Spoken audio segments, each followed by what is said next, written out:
Okay, this video is called Soy Instant IQ Test.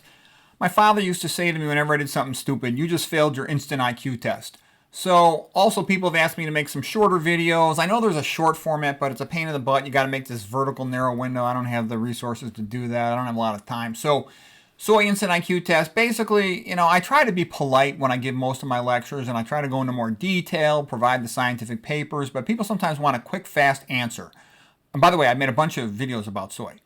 Do I think it's a good idea, soy or not? And I'm like, excuse me, I don't know if I could be much more obvious.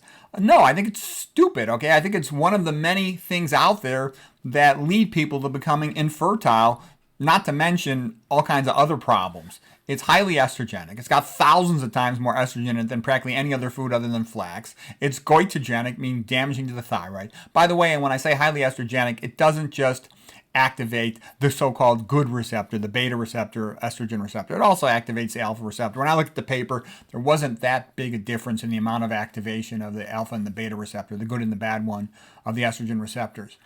In the famous paper that everybody quotes, it's high in fat.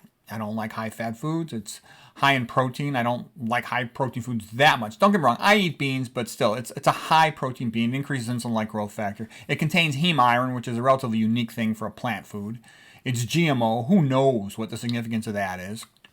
It also tends to be sprayed, the non-organic form, of course, is non-organic to be GMO, and non-organic sprayed with GP, glyphosate, and, there's a lot of potential problems with that.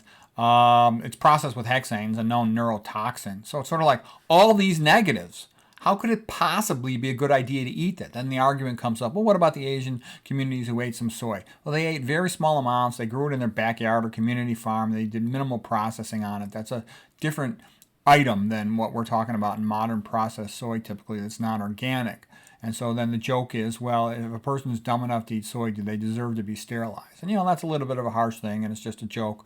But what I'm saying is, there's so many negatives, it's not even funny. So why would anyone want to bother with it once they've actually studied it? And what about the people who say, oh, it's not that bad? Well, my feeling is they haven't read the papers. And you got to especially read the old papers because there's less financial industrial support to promote the product. It's a $1 billion product. It gets tons of promotion.